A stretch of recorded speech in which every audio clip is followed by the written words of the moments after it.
প্রিয় ভাইয়েরা, আসসালামু আলাইকুম। কিছুদিন আগে আমি ঠাকুরগাঁ গিয়েছিলাম আমার দেশের বাড়িতে। সেখানে আপনাদের কয়েকজন কর্মকর্তা যারা এই প্রোগ্রামের সঙ্গে জড়িত তারা আমার সঙ্গে সেখানে দেখা করেছিলেন ঠাকুরগাঁর বাসায়। আমি গত 15-16 বছর তো আমরা ফ্যাসিস্টদের বিরুদ্ধে লড়াই করতে করতে অন্যান্য বিষয়গুলো আমাদের কাছে আমরা প্রায় হারিয়ে গিয়েছিল, যে সরকারের কোন কোন অর্গানে কি কাজ হচ্ছে না হচ্ছে, কোথায় ক্ষতি হচ্ছে, এগুলো আমরা সুযোগ পাই। আর একদিকে আপনার জনগণকে সঙ্গে নিয়ে রাস্তায় আন্দোলন করা, অন্যদিকে আপনার জেল জুলুমের শিকার হওয়া, এই একটা 15 বছর কন্টিনিউয়াসলি এই অবস্থার মধ্যে ছিলাম। তাদের কাছে আমি শুনেছি সব সমস্যাগুলো। শোনার পরে আমি বললাম যে তারা একটা সভা করতে চায় যেখানে তারা এই বিষয়গুলো তুলে আনতে চায়। আমি রাজি হয়েছি। আমি যখন খুব ছোট, যখন আপনার শুধু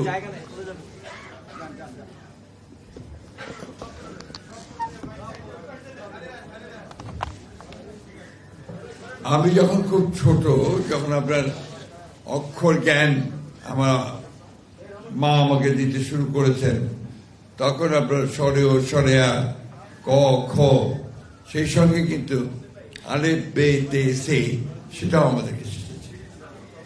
এবং এইভাবেই কিন্তু আমরা যারা ইসলাম ধর্মে বিশ্বাস করি, আমাদের শৈশব কাল থেকেই আমরা কিন্তু ওই আমাদের যে কৃষ্টি, আমাদের যে শিক্ষা, সেটা আমাদের পরিবার থেকেই তৈরি হয়। পরিবার থেকে তৈরি হয় বলেই আমাদের ধর্ম ইসলাম আমাদের যে শিক্ষা দেয়, সেই শিক্ষাগুলো আমাদের আপনার মননে, অর্থাৎ আপনাদের মনস্তাত্ত্বিক বিষয়ে সেটা চলে আসে। আমার একজন অত্যন্ত শ্রদ্ধেয় শিক্ষক ছিলেন মৌলানা তামিজউদ্দিন আহমেদ। উনি বিখ্যাত আলেম ছিলেন ওই এলাকায়, এবং ওখানকার আলিয়া মাদ্রাসার প্রিন্সিপাল ছিলেন, এবং আমাদের ঠাকুরগাঁয়ের জামে মসজিদের পেশ ইমাম ছিলেন, এবং কেন্দ্রীয় যে আপনার জামাত হয়, ঈদের জামাত, সেই জামাতে তিনি নামাজ পড়াতেন। অত্যন্ত বিদ্বান, পণ্ডিত, স্কলার লোক ছিলেন। অনেক ঘটনা আছে, আমি শুধু এইটুকু বলতে চাই, তিনি আমাকে তার দ্বারা প্রভাবিত হয়ে আমি যেটুকু শিখেছি তা হচ্ছে যে প্রকৃত মানুষ হচ্ছে আসলে ইসলামের শিক্ষা। একজন মানুষ যদি মানুষ হয়, যে অন্যান্য মানুষকে সম্মান করবে, আমার রাসূলের যে শিক্ষা, যে সবাই সবসময় অন্যকে সম্মান করবে, তার যে পাওনা সেটা বুঝে দেবে, আর তুমি বিনয়ী হয়ে থাকবে, নিচে থাকবে, এই শিক্ষাগুলো আমরা ছোটবেলা থেকে পেয়েছি। যে কারণে পরবর্তীকালে যখন কাজের জীবনে এসছি, রাজনৈতিক জীবনে এসছি, সেইখান থেকে কিন্তু আমরা বাইরে যেতে পারিনি। সেই কারণেই আমরা যারা আপনার সেই শিক্ষায় অন্তত কিছুটা আভাস পেয়েছি, কিছুটা কাছে যেতে পেরেছি, আমরা সহজে কিন্তু আপনার অন্যায় কাজ করতে পারি না। তো আমার মাঝে মাঝে কষ্ট হয়। আপনাদেরকে আমি জিজ্ঞাসা করতে চাই, এই যে এত মুসলমানের দেশ, এত মাদ্রাসা মসজিদ, এত ইমাম, এত উলেমা, এত বিদ্বান পণ্ডিত ব্যক্তিরা আছেন, তারপরেও এই দেশে এত অন্যায় কেন, এত পাপ কেন? কেন মানুষ এত চুরি করে, এত দুর্নীতি করে, আমার সম্পদকে বিদেশে পাচার করে দেয়? আমি অনেক বুঝতে পারি না। একটা মসজিদ তৈরি করার ব্যাপারে আমাদের মানুষের যে আগ্রহ, এবং তাকে সেই সম্পদ জোগাড় করে মসজিদ তৈরি করে, সেই আগ্রহটা কোথায় যায় যখন সে একটা ভালো মানুষ তৈরি করতে চায়? আমি জানি না, আমাদের ইমাম সাহেব অনেক ভালো ব্যাখ্যা করতে পারবেন। আমার বিষয় ছিল অর্থনীতি, পরে রাজনীতি, ধর্ম সম্পর্কে আমার জ্ঞান অত্যন্ত সীমিত। স্পিরিচুয়াল যে ব্যাপার থাকে আপনার একটা, যেটাকে আমরা বলি যে উপরওয়ালার তরফ থেকে যেটা আসে তার সম্পর্কে জানা, ধর্ম সম্পর্কে ভালো করে জানা এবং সেটা প্রয়োগ সমাজে কিভাবে করা যাবে, এই বিষয়টা আমার মনে হয় যে আমাদের আরো গভীরভাবে চিন্তা ভাবনা করার প্রয়োজন আছে। বিশেষ করে আমার একবার সৌভাগ্য হয়েছিল আপনার ইন্দোনেশিয়া যাওয়ার। ইন্দোনেশিয়াতে আপনারা জানেন যে সেখানে মুসলিম জনগোষ্ঠী সবচেয়ে বেশি, সেকেন্ড লার্জেস্ট মুসলিম কান্ট্রি হচ্ছে ইন্দোনেশিয়া। ওখানে আমি যেটা দেখেছি, আমার যেটা খুব প্র্যাগমেটিক মনে হচ্ছে, বাস্তব ব্যাপার, সম্মত ব্যাপার হচ্ছে যে সরকারই আসুক, সেটা কমিউনিস্ট সরকারই আসুক বা আপনার ইসলামিক সরকার আসুক বা আপনার গণতান্ত্রিক সরকারই আসুক, তারা কিন্তু ওখানে অ্যাসোসিয়েশন অফ উলেমাস বলে একটা অ্যাসোসিয়েশন আছে, ভেরি পাওয়ারফুল, গোটা দেশ জুড়ে সেটার আপনার প্রভাব। তাদের সঙ্গে পরামর্শ না করে তারা কোনো কাজ করে না। এই যে একটা আপনার স্ট্রাকচারাল ব্যাপার, একটা গঠন ভাবে যে গঠিত হয়, এটা কেন যে আমরা আমাদের দেশে আমরা কখনোই এটাকে একখানে আনতে পারিনি। আমাদের বিএনপি আপনারা জানেন, আমরা খুব ঘোষিত শহীদ জিয়া রহমানের তৈরি করা দল, এবং আমাদের দলের মূল বিষয়টা হচ্ছে একটা লিবারেল ডেমোক্রেটিক পার্টি। আমরা হচ্ছে একটা উদারপন্থী গণতান্ত্রিক দল। আমরা বিশ্বাস করি গণতন্ত্র যদি একটা দেশে থাকে তাহলে সকল শ্রেণী, সকল ধর্মের, সকল বর্ণের মানুষের অধিকারটাকে প্রতিষ্ঠিত করা যায়। আর যদি সেটা না থাকে তাহলে কারোরই অধিকার প্রতিষ্ঠিত করা যায় না।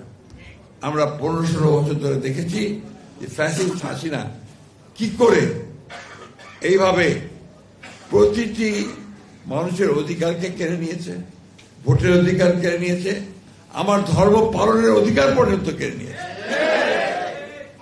আপনাদের নিশ্চয়ই সকলের মনে থাকবে, খুতবা কি হবে তাও কাগজে লিখে পাঠাবে, ঠিক না?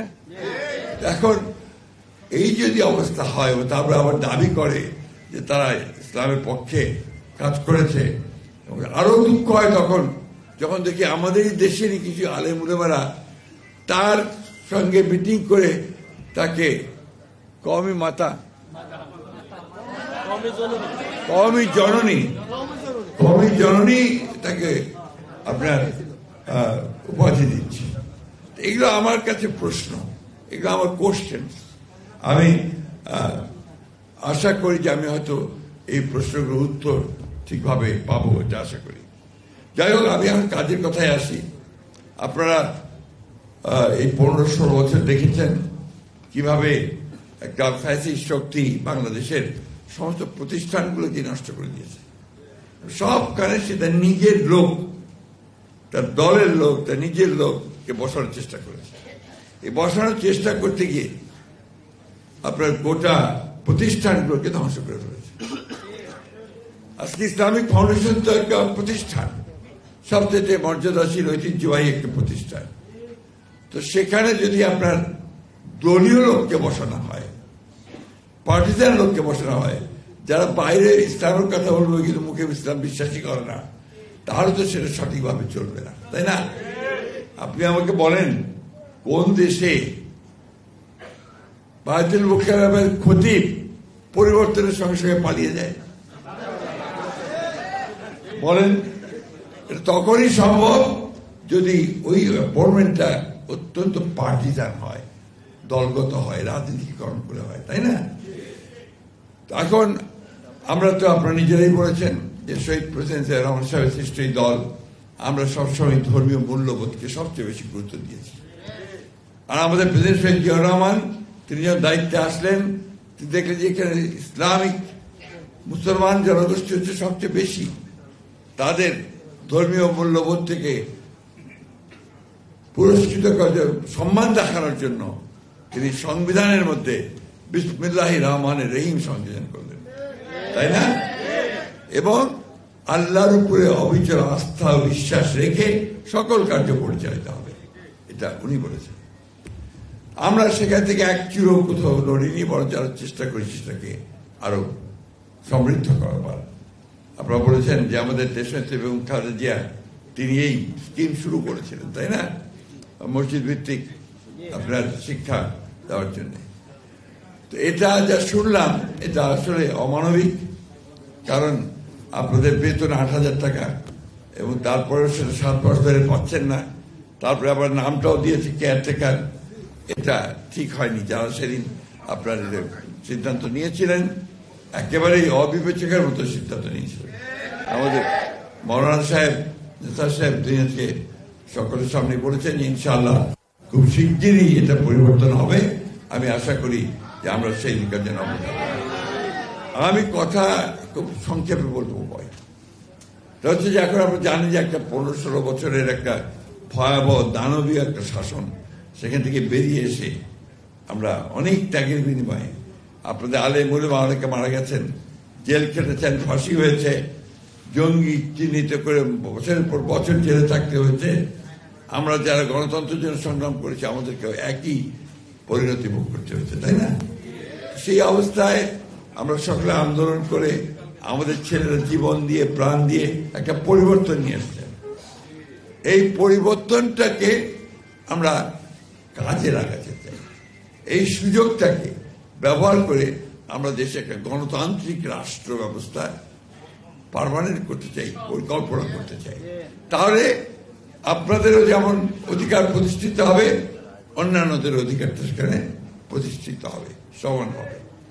এইটুকু বলতে পারি যে আমরা আপনাদের সকলের দোয়ায়, আল্লাহর অশেষ রহমতে যদি আমরা রাষ্ট্র পরিচালনার দায়িত্ব পাই, তাহলে আপনাদের এই সমস্যাগুলো সমাধান করা আমাদের অগ্রাধিকার হবে, প্রায়োরিটি হবে ইনশাআল্লাহ। এবং আমরা যেটা করতে চাই তা হচ্ছে যে এটাকে আদা এমনি ফেলে রেখে দেন। আমরা ইসলামিক ফাউন্ডেশনকে একটা ইনস্টিটিউশনে, প্রতিষ্ঠানে পরিণত করতে চাই, যেটা রাষ্ট্রীয় ভাবে থাকবে, যেটা রাষ্ট্র তার সমস্ত দায়িত্ব বহন করবে। আরেকটা দাবি আছে আপনাদের রাজস্ব খাতে। ইনশাআল্লাহ আমরা এটাকে রাজস্ব খাতে নেওয়ার জন্য, যেটা বললাম যে প্রতিষ্ঠানকে যদি রাষ্ট্রীয়ভাবে আমি নিয়ে নিতে পারি, তাহলে কিন্তু সেটা রাজস্ব খাতে এমনি চলে যাবে, আপনাকে চিন্তা করতে হবে না, তাই না? কারণ আমরা বিশ্বাস করি, আমি বিশ্বাস করি, আমরা সবাই বিশ্বাস করি আমাদের এই যে মূল্যবোধের অধঃপতন হয়েছে, আমরা এই যে প্রতিদিন খবরের কাগজ খুললেই দেখি আপনার হত্যা, খুন, রাহাজানি, আপনার অন্যায়, ন্যায়, মানে সিনস, সব অপরাধ, এইগুলো বন্ধ হয়ে যায় যদি সত্যিকার অর্থে আমরা নৈতিক শিক্ষাটা পাই। আর ওই নৈতিক শিক্ষা পাই কিন্তু আমি আপনার ওই বক্তব্যে, মাদ্রাসায়, স্কুলে, আমার শিক্ষকদের কাছে, বাড়িতে, পরিবারের কাছে, তাই না? ওই জিনিসটাকে আমরা এনশিওর করতে চাই। আমি আপনাদেরকে আবারও ধন্যবাদ জানাই যে আজকে আপনারা আমাকে সুযোগ দিয়েছেন আপনাদের কাছে এখানে এসে কিছু কথা শোনার জন্য, এবং একটা সুযোগ দিয়েছেন কিছু বলার জন্য। আজকে দেশে কিন্তু পরিবর্তন হচ্ছে। প্রধান উপদেষ্টা বলেছেন নির্বাচন হবে, এবং সেটা ফেব্রুয়ারিতে নির্বাচন হবে। এবং এই নির্বাচনের জন্য তার আগে আমরা দেখেছেন সংস্কার কমিশন করা হয়েছিল। তো সংস্কার কমিশন খুব বড় বড় পণ্ডিতরা দেশে এসছে, বিদেশ থেকে এসছে, তারা বহু 9 মাস ধরে তারা আলাপ আলোচনা করেছে, অনেক সংস্কারের কথা বলেছে। সব শেষে যেটা বলেছে ওটা আমরা বুঝি না ঠিক মতো। দেশের মানুষ অনেকেই বুঝতে পারে না এই যে আপনার পিয়ার কয়জন বোঝে বলেন?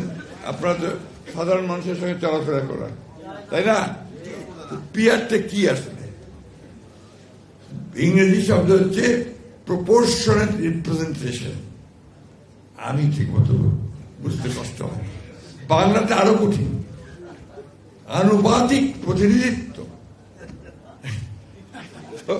এগুলোর সঙ্গে তো আমরা পরিচিত না, তাই না? বাংলাদেশের মানুষ বোঝে 1 ম্যান 1 ভোট। একজন ব্যক্তি দাঁড়াবে, তার মার্কা থাকবে, থেকে মার্কা আমি ভোট দেবো, তাই তো? এটাই আমরা সব সময় সেই আদিকাল থেকে দেখে আসছি। এখন আপনি এটাকে পরিবর্তন করবেন, তার জন্য আবার গণভোট করবেন। গণভোটে থাকবে আবার হ্যাঁ না। এখন গণভোটে নাকি 4টা প্রশ্ন থাকবে, 4টা প্রশ্ন একটা গণভোটের ব্যালটে। এটা মানুষ কিছু এখন পর্যন্ত বুঝতেই পারছে না, কেউ বুঝতে পারছে না, শেষ দিন পর্যন্ত বুঝতেও পারবে না। দেখবেন শেষ দিন পর্যন্ত কেউ বুঝতেও পারবে না। আমি ওনাদের সঙ্গে যখন আলাপ করছিলাম, আমি বললাম যে আপনারা এইভাবে জিনিসগুলোকে আনলেন কেন? আপনারা এমনভাবে আনেন যেন মানুষ আস্তে আস্তে ধাতস্থ হতে পারে, পরিবর্তন তো আমরা চেয়েছি। বিএনপি আমরা 2016 সালে দেশনেত্রী বেগম খালেদা জিয়া প্রথম তিনি ভিশন 2030 দিয়েছিলেন, অর্থাৎ 2020 সালে 30 সালে কিভাবে দেশ চলবে সে সম্পর্কে তিনি ধারণা দিয়েছিলেন। সেখানে কিন্তু এখন যে দ্বিকক্ষ বিশিষ্ট পার্লামেন্ট, এটার প্রস্তাব তিনি তখনই দিয়েছিলেন, এবং প্রধানমন্ত্রীর 2 বারের বেশি হওয়া উচিত না তার টার্ম, সেটাও তিনি দিয়েছিলেন। এরপরে 2023 সালে আমরা প্রথমে 27 দফা, পরে অন্যান্য দলগুলোর সঙ্গে আলাপ করে আমরা 31 দফা কর্মসূচি দিয়েছি। ওখানে তো সংস্কারের সবকিছু আছে, সবকিছু বলা আছে। সুতরাং আমরা সংস্কার চাই, সংস্কার চেয়েছি, এবং আপনারা দেখেছেন আমরা সব স্বাক্ষর করেছি, তাই না? দেখেছেন তো। এখন দেখা গেল ফাইনালি যখন আপনার সেই সুপারিশগুলো আসলো, তার মধ্যে অনেকগুলো বিষয় আছে যেগুলো আমরা সই করিনি। অর্থাৎ এখানে একটা বলা যেতে পারে যে ওই কমিশন সঠিক কাজটা করে না। তারা যেগুলো একমত হয়েছে সব রাজনৈতিক দলগুলো, সেগুলো দিলেই সবচেয়ে ভালো। একটা রাজনৈতিক দল সমানে চিৎকার করছে পিআর দিতে হবে, পিআর দিতে হবে, পিআর না হলে নির্বাচন হবে না। অনেক হুঙ্কার টুঙ্কার হয়েছে, তাই না? এখন আবার সুর নরম হয়ে গেছে। এখন দেখা যাচ্ছে নির্বাচনের জন্য সব চতুর্দিকে ডাকদৌড় চলছে, তাই তো? এই জিনিসগুলো ঠিক না। মানুষকে যেটা বলবেন সেটা সঠিকভাবে যাওয়া উচিত, কিন্তু মানুষকে বোকা বানিয়ে ভুল পথে পরিচালিত করা আমার মনে হয় না। আপনারা সবাই আলেমুলেমারা আছেন, এটা ইসলাম আমাদেরকে কোথাও বলেছে, এটা আমার জানা নাই। এই যে কিছুক্ষণ আগে একজন বললেন যে জামাতের টিকিট কাটলে জান্নাতের টিকিট কাটা হবে,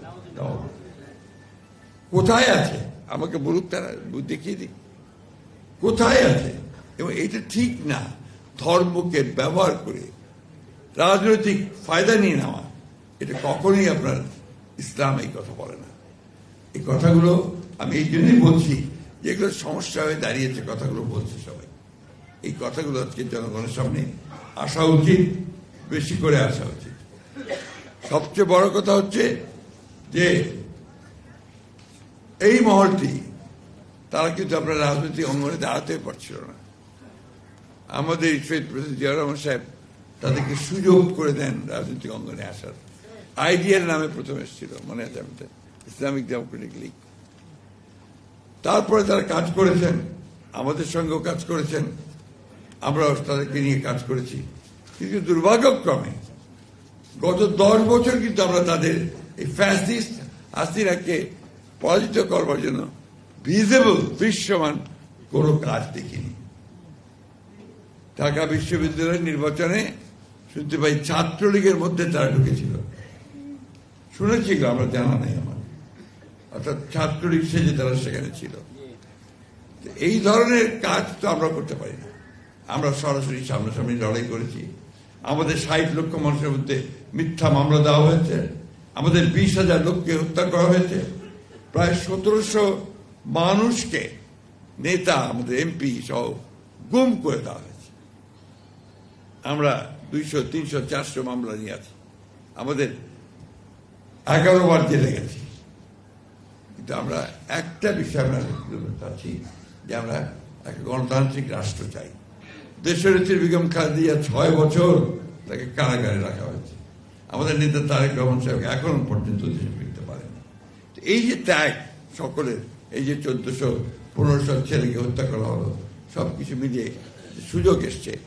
আসুন আমরা সবাই মিলে অন্তত এই জায়গাতে আমরা ঐক্যবদ্ধ হই যে একটা সুন্দর সুষ্ঠু নির্বাচন সকলের অংশগ্রহণের মধ্য দিয়ে গ্রহণযোগ্য একটা নির্বাচন করে আমরা একটা গণতান্ত্রিক সরকার, গণতান্ত্রিক পার্লামেন্ট গঠন করি, যার মধ্য দিয়ে আমরা আমাদের সমস্ত সমস্যাগুলোকে তুলে ধরতে পারবো।